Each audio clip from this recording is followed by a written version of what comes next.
તો આજનો આપણો વિષય છે ગર્ભ અને બાળકનું શિક્ષણ. બરાબર.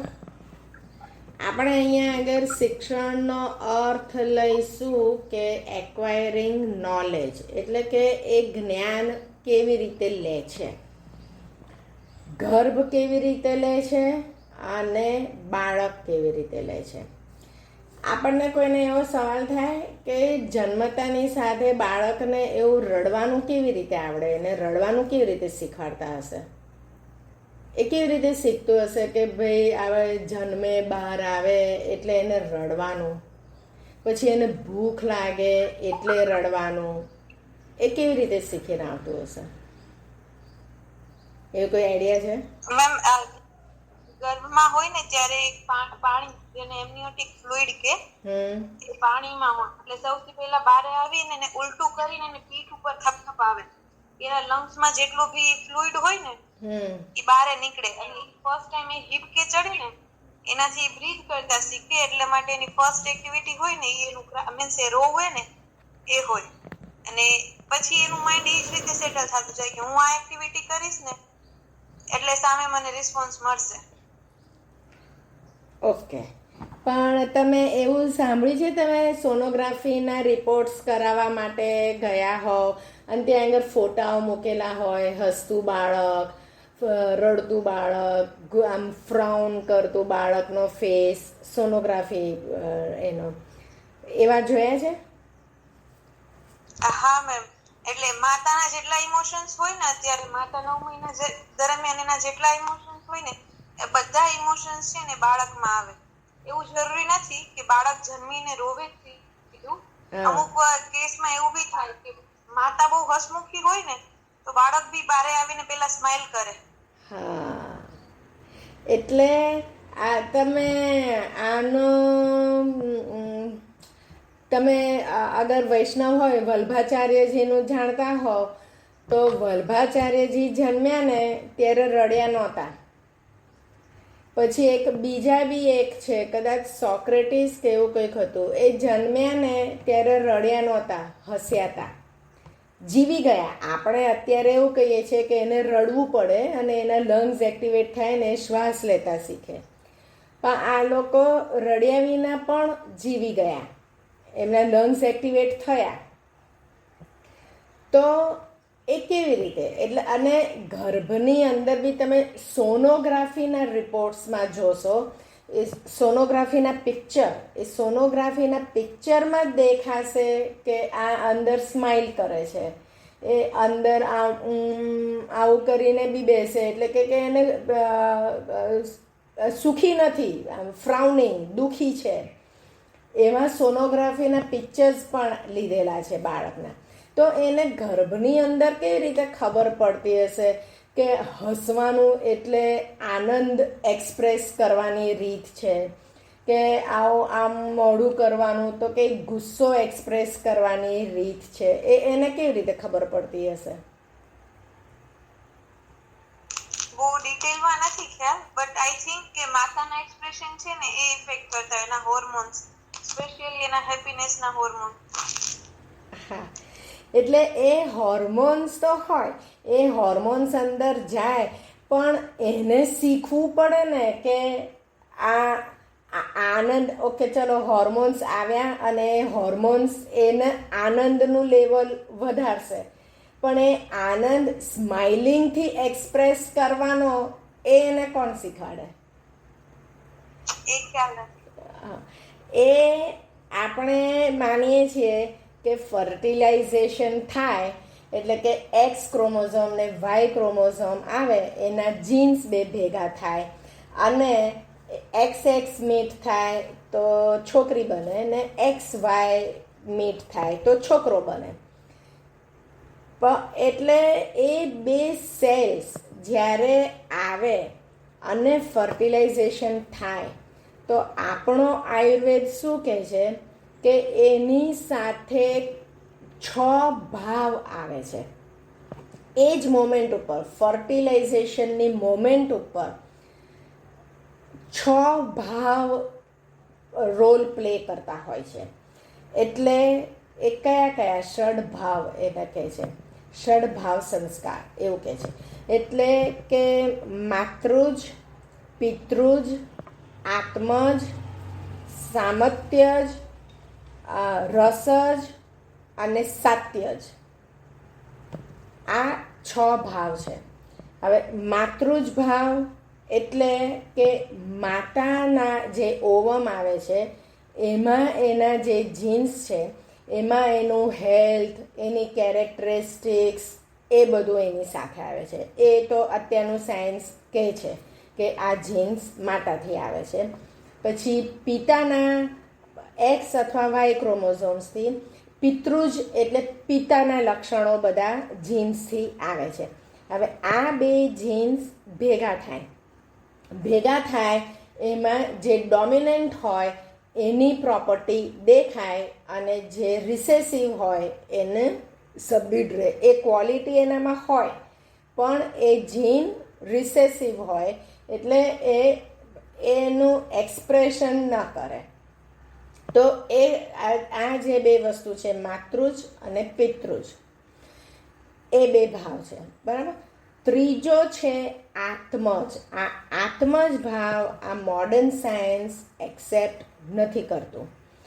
આ મોડર્ન સાયન્સ ત્યાં સુધી એક્સેપ્ટ કરે છે કે ભાઈ રીબર્થ છે, એક જન્મ પછી એ સોલ, આત્મા શરીર છોડે છે અને એ આત્મા ફરીથી જન્મ લે છે. પણ એ વસ્તુ આ ફર્ટિલાઇઝેશન વખતે જ આવે છે. એ આત્મા કયો આત્મા આવે? કારણ કે તમે એક માણસ હજી એક સેલ નથી બનાવી શક્યો. એકમાંથી બીજા રેપ્લિકેટ કરી શકે છે પણ એક ઇન્ડિવિજ્યુઅલ સેલ, કોષ નથી બનાવી શકતો. કારણ કે એ કોષની અંદર શક્તિ હોય છે, એ આત્મિક શક્તિ હોય છે, એ માણસ નથી બનાવી શકતો. જ્યારે આ ફર્ટિલાઇઝેશન થાય ત્યારે આ આત્મજ ભાવ એ એન્ટર થાય છે. હવે આ આત્મજ ભાવ એટલે કે કયો આત્મા એન્ટર થશે? માતાનું જે લેવલ હશે એનું emotional level, physical level, spiritual level, એવું જ પિતાનું ઇમોશનલ, ફિઝિકલ, સ્પિરિચ્યુઅલ લેવલ, એ લેવલના જે વાઇબ્રેશન્સ એક એ સ્પર્મ અને ઓવમમાં જે વાઇબ્રેશન્સ થતા હશે એને પેરેલલ મેચિંગ આ વાતાવરણની અંદર જે આત્માના એ વાઇબ્રેશન હશે એ આત્મા એન્ટર થશે. હવે આપણે આ રોજે આ પ્રાર્થના કરીએ છીએ કે હે પ્રભુ, તું અમને આવું શ્રેષ્ઠ સંતાન આપ કે જે જીવન ઉજાડે, દુનિયાને ઉજાડે.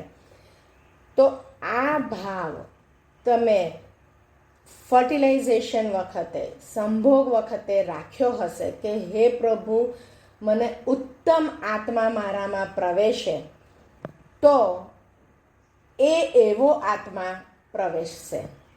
એ ટાઈમ વખતની માતાની અને પિતાની મનસ્થિતિ શું છે એના આધારે એ આત્મા આવશે.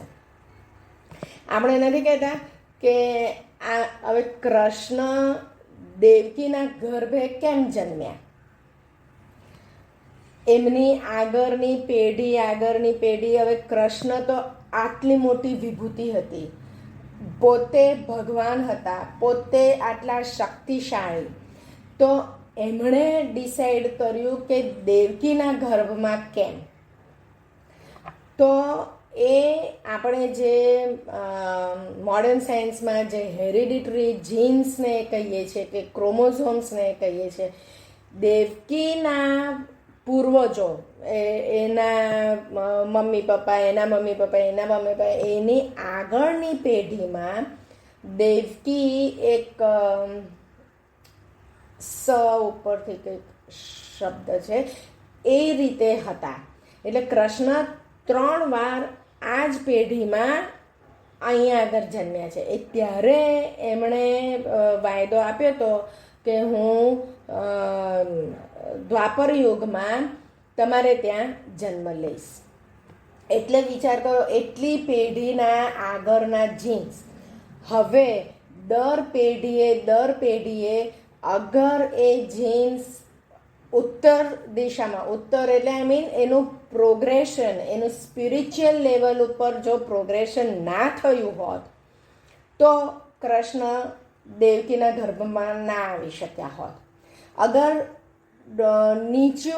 નીચલી કક્ષાએ એના જીન્સ જતા ગયા હોત, એની શક્તિને એ, તો કૃષ્ણ દેવકીના ગર્ભમાં ના. કૃષ્ણ જેવી શક્તિને ગ્રહણ કરવી એ દેવકીનો અને વસુદેવના બી સ્પર્મ અને એગમાં કેટલી જોરદાર શક્તિ હશે, કેવા વાઇબ્રેશન હશે, કેવા ઉત્તમ એ બે જણ હશે કે જે આવા કૃષ્ણ જેવાની શક્તિ ગ્રહણ કરી શકે. એટલે આ જે આત્મ જ ભાવ છે એ જે આપણે કહીએ છીએ કે આ પેઢીની અંદર આવું કુળવાન, આવું ઉત્તમ સંતાન બન્યું. હવે મીરાની વાત કરીએ તો મીરાનો આગલો જન્મ, ઘણી પેઢીઓની આગળનો જન્મ, એ પોતે વ્રજમાં જન્મેલા હતા. એનું નામ પણ બીજું કંઈક હતું. અને એ વખતે બી એણે ખૂબ ભક્તિ કરેલી હતી અને એ વખતે એણે કૃષ્ણને કીધું હતું કે મારે તમને પામવું છે, મારે તમને પતિ રીતે પામવું છે. એ વ્રજમાં હતા ત્યારે એમનું લગ્ન થયેલું હતું. એ વખતે એ ગોપી અને ગોપ એટલે એના હસબન્ડ એ બંને જણ બહુ જ ભક્તિવાલા હતા. અને એ જે વખતનો એમનો જન્મ હતો એ વખતના પ્રત્યક્ષ એટલે કૃષ્ણ પણ એ વખતે હતા, દ્વાપર યુગની વાત. પછી કૃષ્ણએ એમને પ્રોમિસ આપ્યું હતું કે હું તમને દર્શન આપીશ. અને પછી કેટલી પેઢીઓ પછી આ રાજસ્થાનના આ મેવાડની અંદર આ મીરા જન્મે છે. એ જન્મવા માટેની પણ એમની જે વાર્તા છે કે એ જન્મ લેતા નથી એના માતાના કુખે, તો એના દાદાને ખબર પડી અને એક ઋષિ કંઈક આવીને કહી ગયા કે તમે ભક્તિમય સંગીત વગાડો તો આ જીવ બહાર આવશે. કારણ કે આ ભક્તિવાળો જીવ હતો. તો એ ભક્તિમય સંગીત વગાડ્યું ત્યારે એની માતા અને મીરાને જન્મ આપી શકી, ત્યારે મીરા બહાર આવી ગર્ભમાંથી. એટલે આ જે આત્મ જ ભાવ છે એ બહુ અગત્યનો ભાવ છે કે કયો આત્મા આવે છે. એ જે આત્મા આવે છે પછી રસજ ભાવ. રસજ ભાવ એટલે માતા જે ખાય છે, પિતા જે ખાય છે, એનાથી એનું જે બોડી બને છે. આપણે આજે 7 ધાતુ અને રસ એમાંથી જે બને છે એ રસ એ આયુર્વેદના પ્રિન્સિપલ પ્રમાણે, અને એ રસમાંથી આખું શરીરનું પોષણ થાય છે ને બને છે. એટલા માટે જ આપણે કહીએ છીએ કે પ્લાનિંગ બી કરતા હોય ત્યારે 3 મહિના પહેલાં તમે એકદમ કમ્પ્લીટ સાત્વિક આહાર લો. અને એટલે એ ભાવ, એ રસ જ ભાવ, તમારો સાત્વિક આહાર હશે, પિતાનો સાત્વિક આહાર હશે, તો એ સાત્વિક ગુણ એ જ વખતે આ ગર્ભમાં આવશે. એટલે આ એક રસ જ તત્વ છે, એ ચોથું. પછી સાતમી જ તત્વ એટલે કે એ એવા ગુણો છે, એ સ્પિરિચ્યુઅલ લેવલ પરના ગુણો છે. એ પણ આ ફર્ટિલાઇઝેશન વખતે એન્ટર થાય છે. અને પછી સત્યજ એટલે એ પણ એક ભાવ છે કે જેટલી સત્યતા એટલે માતા અને પિતાની એ સત્યતા, પવિત્રતા એ બધું કેટલું છે એના હિસાબથી એ વસ્તુ આવશે. હવે આત્મજ ભાવ અને આ સાત્મ્યજ અને સત્વજ એ કેવી રીતે ડિફરન્ટ છે? તો આ સાત્મેજ અને સત્વજ એ એક ગુણો છે અને આત્મજ ભાવ છે એ એક આત્મા છે, એ જે એનર્જી છે એ કઈ એનર્જી, કયો આત્મા આવશે? હવે એ આત્મા, આ જે સાત્મેજ ભાવ છે એ એના આગલા જન્મના કર્મો લઈને આવે છે. આપણામાં તો વેરી વેલ ડિફાઇન્ડ કર્મનો સિદ્ધાંત કે આ જન્મ આ કર્મના હિસાબથી તમારે એનું શું કહેવાય ભોગવવાનું રહે છે. આ જન્મના કર્મો જરૂરી નથી કે આ જ જન્મમાં એનું ફળ તમે ભોગવો. આગલા જન્મોના કર્મનું ફળ પણ તમે આ જન્મમાં ભોગવતા હોવ. તમે આ જન્મના કરેલા કર્મો તમને ઇમિજિએટલી નેક્સ્ટ જન્મમાં ભોગવવા ના મળે, એના પછીના કેટલાય જન્મ પછી તમે ભોગવતા હશો. એટલે આ કર્મ ફળનું સિદ્ધાંત એ પ્રૂવન ફેક્ટ છે. એટલે આ જે આત્મા આવે છે એ એના આગલા જન્મના કર્મો લઈને આવે છે અને એ કર્મો અને આત્માની સાથે એનું આપણું જે સૂક્ષ્મ શરીર છે એ સૂક્ષ્મ શરીરમાં આનંદમય કોષ છે અને આપણે જે આજ્ઞા ચક્ર અને સહસ્ત્રાર ચક્ર જે કહીએ છીએ, આટલી વસ્તુ એ આત્મામાં હોય છે. જ્યારે આત્મા આપણું આ શરીર છોડે ત્યારે એ આપણું આજ્ઞા ચક્ર, સહસ્ત્રાર ચક્ર અને આનંદમય કોષ લઈને છોડે છે. એટલે પછી એ આત્મા જ્યારે બીજાના શરીરમાં પ્રવેશે ત્યારે આ વસ્તુ લઈને પ્રવેશે છે. એટલે આ જીવનમાં આપણું જેટલો વિકાસ, આપણું જેટલું ડેવલપમેન્ટ થયું હશે એ આપણા આજ્ઞા અને સહસ્ત્રાર ચક્રમાં મેમરી રૂપે સ્ટોર થઈ ગયું હોય, આપણા આનંદમય કોષની અંદર સ્ટોર થઈ ગયું હોય. એ આટલું લઈને જઈ શકે, બાકીનું બધું આપણું ફિઝિકલ બોડી બધું અહીંયા આગળ રહી જાય. પણ જ્યારે આત્મા શરીર છોડે ત્યારે આટલું લઈને જાય. એટલે એ જે મેમરી રૂપે આપણે કહીએ, એ જે કર્મો આપણે જે કહીએ એ આ આત્માની સાથે જાય અને જ્યારે બીજાની અંદર આરોપિત થાય એ આત્મા, એ શરીર લે એટલે આગલા જન્મનું લઈને આવે છે. એટલે બાળક આટલું શીખેલું હોય છે આગલા જન્મનું, કે આવું આનંદ થાય એટલે હસવાનું, ના ગમે એટલે આવું આમ ફ્રાઉનિંગ કરવાનું. એટલે ગર્ભની અંદર પણ એ એક્સપ્રેશન આપે છે. એ આનંદ એક્સપ્રેસ કરવા માટે તમે ઓબ્ઝર્વ કરજો કે તમે પણ અગર બહુ જ આનંદિત હશો તો એ હોર્મોન્સથી બેબીમાં ટ્રાન્સફર થશે અને બેબી પણ એ આનંદને એક્સપ્રેસ કરવા માટે ઘણીવાર કિકિંગ કરે, બહુ લાતો મારે. એટલે એ પણ એક એની રીત છે આનંદ એક્સપ્રેસ કરવા માટેની. એટલે એ આટલી વસ્તુ એ આગલા જન્મથી લઈને આવે છે, એ શીખેલું હોય છે. બીજા ગુણો એ 7 બેઝિક આત્માના ગુણો જે હોય છે એ 7 ગુણો લઈને આવતો હોય છે. એ બેઝિક આત્માના 7 ગુણો શું હોય છે? તો આનંદ, જ્ઞાન, શાંતિ, પ્રેમ, પવિત્રતા, સુખ અને શક્તિ. આ શક્તિ, પવિત્રતા, પ્રેમ, આનંદ, જ્ઞાન, આ જે જ્ઞાન એ આત્માનો ગુણ છે. આ 7 બેઝિક ગુણ છે આત્માના. એની ઉપર દરેક જન્મમાં એની ઉપર રાઇટિંગ થઈ રાખે. એટલે એના બેઝિક ગુણો ભૂલાઈ જાય. એટલે આપણે શું કરવાનું છે આ સગર્ભાવસ્થા દરમિયાન કે આ એના 7 બેઝિક ગુણોને આપણે એક્ટિવેટ કરવાના છે ને ડોમિનન્ટ બનાવવાના છે. તો આનંદ એટલે આપણે સતત આનંદમાં રહીશું તો એનો બાળકનો આત્માનો આનંદનો ગુણ એ ઉપર આવશે, ડોમિનન્ટ બનશે. નોલેજ એટલે જ્ઞાન.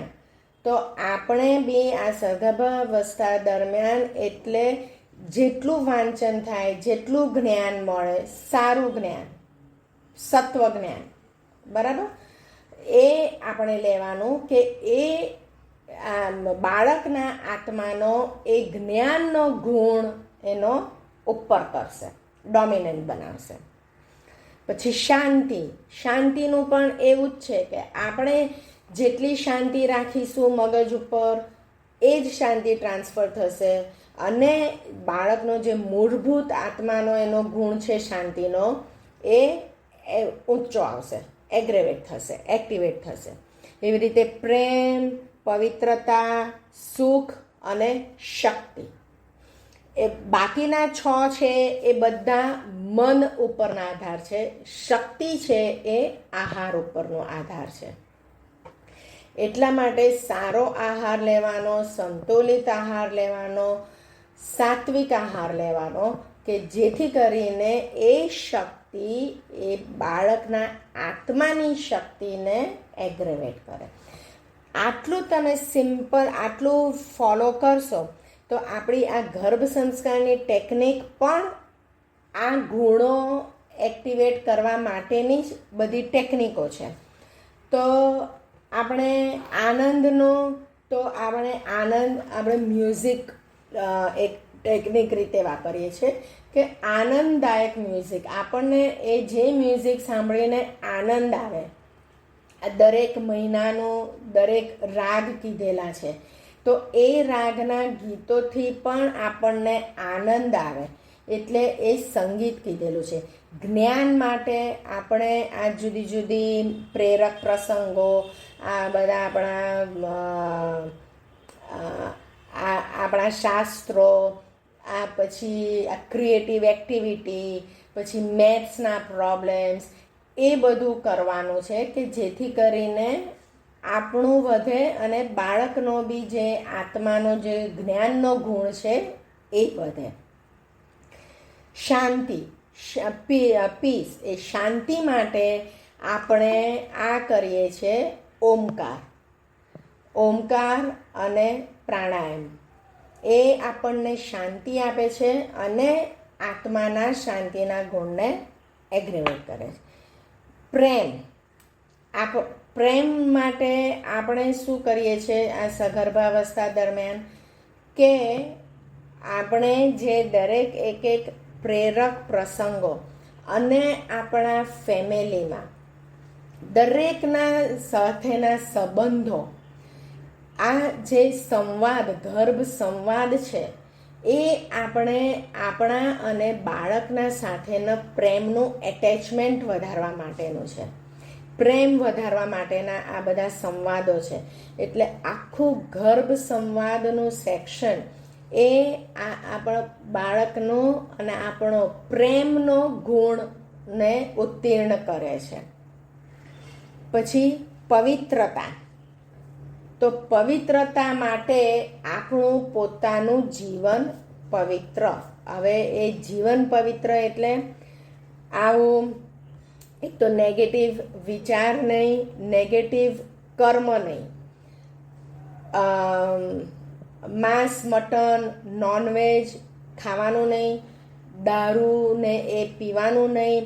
એટલે આપણી પવિત્રતા વધતી જાય અને ભજન કીર્તન કરવાનું કે જેથી કરીને આપણું મન શુદ્ધ રહે.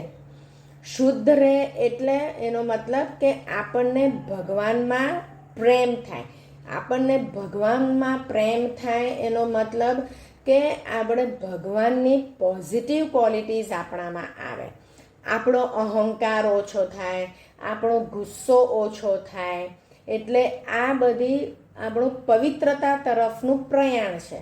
એટલે એ જ વસ્તુ આપણે સગર્ભાવસ્થા દરમિયાન કરવાનું કે જેથી કરીને બાળકનો જે મૂળભૂત પવિત્રતાનો આત્માનો ગુણ છે એ ઉત્તીર્ણ થાય. પછી છે આનંદ. તો આનંદ માટે આપણે સુખ આનંદ તો આપણે જોઈ ગયા. આનંદ અને સુખ એ બે ડિફરન્ટ વસ્તુ કીધેલી છે, બે અલગ ગુણો. એનો મતલબ આજે આપણે આનંદ એક્સપ્લેન કરીએ છીએ એ આપણા મનની સ્થિતિનો આનંદ છે. અને એ આનંદ આપણે જ અનુભવી શકીએ, અને એ આપણા મન દ્વારા જ.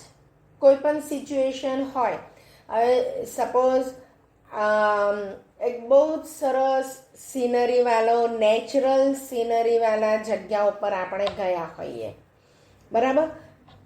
હવે આપણી મનની સ્થિતિ ના હોય એ સિનરી એન્જોય કરવાની, તો આપણને એની અંદર બી આનંદ નહીં આવે.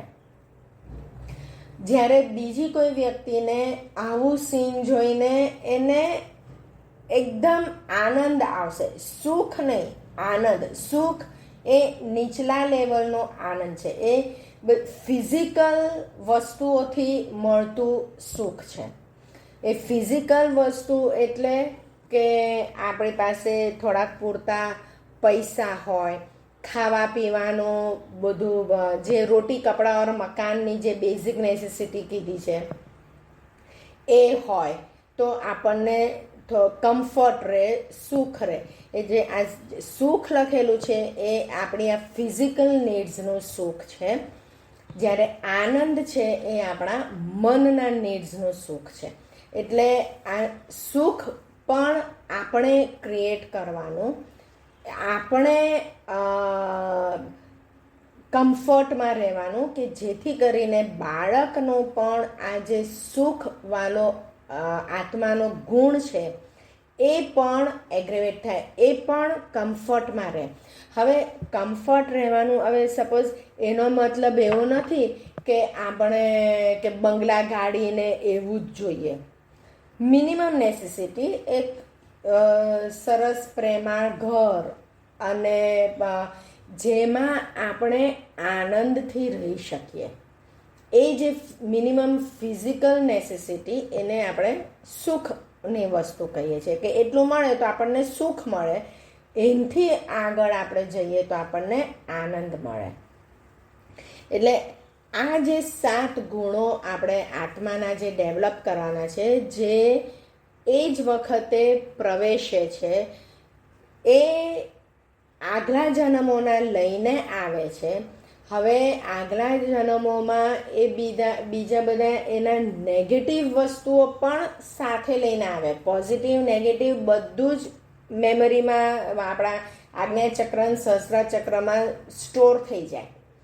તો હવે જે નેગેટિવ વસ્તુ લઈને આવેલો છે, કે ઈર્ષા, કે ગુસ્સો, કે એ બધું જે આગલા જન્મોનું લઈને આવ્યો છે, તો એ આપણે જો આપણે એઝ અ મધર પણ આપણે જો ઈર્ષાને, ગુસ્સોને એવું કરીશું તો એનો એ ગુણ એક્ટિવેટ થશે. પણ એઝ અ મધર આ 9 મહિનામાં આપણે જો ઈર્ષા, ગુસ્સો એવું નહીં કરીએ તો ભલે એ આગલા જન્મમાંથી લઈને આવેલા ગુણો હોય, પણ એ સબસાઇડેડ રહેશે, એ એક્ટિવેટ નહીં થાય. આનું તો એક સોલિડ એક્ઝામ્પલ પ્રહલાદનો જન્મ છે. પ્રહલાદ અસુર કુળમાં જન્મ્યો, એટલે જેનેટિકલી જોવા જઈએ તો એના માતા અને પિતાના બધા આસુરી ગુણ હતા, અને એ રીતસરના, એટલે હિરણ્યકશ્યપુ બી એ બહુ શક્તિશાળી હતો, એનામાં શક્તિઓ પણ બહુ હતી, પણ એ બધી શક્તિ એ નેગેટિવ રીતે વાપરતો હતો. કારણ કે ભગવાન શંકર બી એના પર પ્રસન્ન થયા હતા અને એને વરદાનો આપેલા, પણ એ વસ્તુ એણે એ નેગેટિવ રીતે વાપરતો હતો. એટલે હવે નેગેટિવ રીતે વાપરતો હતો તો એ બધું પ્રહલાદમાં આવે બાય જીન્સ, આપણે જે માતૃજ ને પિતૃજ ભાવથી જે કહીએ છીએ તે. પણ એ પ્રહલાદની માતા એ ઇન્દ્ર એને ઉપાડી ગયો હતો, એ જ્યારે સગર્ભા હતી ત્યારે. અને પછી નારદ મુનિ મળ્યા અને ઇન્દ્રને કીધું કે આ તો તમે શું કરો છો. એટલે ઇન્દ્રને એની ભૂલ ખબર પડી, એટલે ઇન્દ્રે કીધું કે સારું, તો પછી એક કામ કરો, એના સગર્ભાવસ્થા દરમિયાન એ વખતે હિરણ્યકશ્યપુ જંગલમાં તપ કરવા માટે ગયેલો હતો. એટલે કે ત્યાં સુધી એ જંગલમાંથી તપ કરીને આવે ત્યાં સુધી તમારા આશ્રમમાં આને રાખો. એટલે એ નારદ મુનિના આશ્રમમાં રહ્યા એ આખા સગર્ભાવસ્થા દરમિયાન. તો એમાં એવા સાત્વિક વિચારો એના પર પડ્યા. તો પ્રહલાદ ભલે જન્મ્યો આસુરી કુળમાં, એના જીન્સમાં આસુરી ગુણ હતા, પણ સગર્ભાવસ્થા દરમિયાન એને સાત્વિક ગુણો મળ્યા. તો એ આસુરી બધા સબસાઇડ થઈ ગયા. એ સબસાઇડ થઈ ગયા અને એના સાત્વિક ગુણો બહાર આવ્યા. એટલે એ જન્મથી જ એ સાત્વિક હતો. એટલે આ બહુ જ ઇમ્પોર્ટન્ટ છે કે આપણે આ 7 ગુણો જે આત્માના છે એને સગર્ભાવસ્થા દરમિયાન એનું શિક્ષણ કરીએ, કે એને એગ્રેવેટ કરીએ. એટલે આવી રીતે સગર્ભાવસ્થામાં આપણે બાળકનું શિક્ષણ, ગર્ભસ્થ બાળકનું શિક્ષણ કરી શકીએ છીએ. પછી બાળક બહાર આવે એ પછી શું થાય? હવે બાળક બહાર આવે એટલે એની ઇન્દ્રિયોથી આજુબાજુના વાતાવરણમાંથી એક જ્ઞાન લેવા માંડે. બરાબર? હવે એ જ્ઞાન લે, એની આંખોથી જુએ, બહાર આવે એટલે હવે એને છે ને આ ગુણો એને મળેલા હોય આ 6 ભાવોમાં, પણ એને બીજી મેમરી હોય ને એ બધી જતી રહેલી હોય. એટલે કે સપોઝ બહાર આવે અને એ જુએ, સીધું પહેલાં ડૉક્ટરનું ફેસ જુએ, તો એને નવાઈ લાગે કે આ શું છે, કોણ છે, આ કેવું પ્રાણી છે. બરાબર? એનો ફર્સ્ટ રિએક્શન હોય, કારણ કે એને ઓળખવાના છે બધાને. સગર્ભાવસ્થામાં અંદર એની આંખો ચાલુ નથી હોતી, એ આંખોથી જોઈ નથી શકતું. તો એને આ રીતે એને શીખવાનું હોય છે. એટલે એ 5 પ્રમાણોથી પછી જેમ જેમ જેમ જેમ મોટું થાય, માતા કહે કે આને માસી કહેવાય, આને મામા કહેવાય, એટલે માતા પછી જેમ જેમ એને શીખવાડશે એ પ્રમાણેનું એ બાળક શીખતું જશે કે આને બોલ કહેવાય, કે આને આ વસ્તુ કહેવાય. એ પ્રમાણેનું માતા જો બોલને ટેબલ કહીને શીખવાડશે ને તો બાળક બોલને ટેબલ જ કહેશે. અનલેસ એન્ડ અનટિલ એ જ્યાં 4 વર્ષનો થાય, સ્કૂલમાં જાય, અને સ્કૂલમાં જઈને પછી ટીચર એને જો કહેશે કે આને બોલ કહેવાય, ત્યારે પણ એ બાળક પહેલાં અપનાવશે નહીં કે ના આને ટેબલ જ કહેવાય, કે મારી મમ્મીએ કીધેલું છે આને ટેબલ જ કહેવાય. પછી એટલે આ જો ઊંધી વસ્તુ શીખવાડી દીધી તો એના મગજમાંથી એ વસ્તુ નીકળતા બહુ જ વાર લાગે. એ સાચી વસ્તુ એક્સેપ્ટ જ ના કરી શકે. માટે જન્મ્યા પછી બાળકના શિક્ષણમાં એની ઇન્દ્રિયોથી જે ગ્રાસ્પ કરે તે પછી આપણે જે એના મગજમાં નાખીએ અને એ મેમરી રૂપે સ્ટોર થાય અને એ મેમરીથી પાછું રિકલેક્ટ કરે, એવી રીતે એ શીખે. પછી એ અમુક પ્રયોગો એની જાતે પોતે કરે અને એના પોતાના અનુભવ પરથી શીખે. એટલે આ જન્મ્યા પછી એ જુદી જુદી રીતે શીખે બાળક. પણ જન્મ્યા પહેલાં જ્યારે ગર્ભમાં હોય ત્યારે એ જુદી રીતે શીખતું હોય. ત્યારે એ શીખતું હોય આ હોર્મોન્સથી અને માતાના મનના વિચારોથી. કારણ કે બ્રેનના સેલ્સ બની જાય પણ એની સર્કિટ આપણે બનાવવાની છે. એ સારી સર્કિટો બધી કરવાની છે. અમુક સર્કિટો બની જાય, અમુક સર્કિટો એ જન્મે એ પછી બહાર આવીને બને. 80% સર્કિટો બની જાય, બ્રેન સેલ્સ બની જતા હોય છે.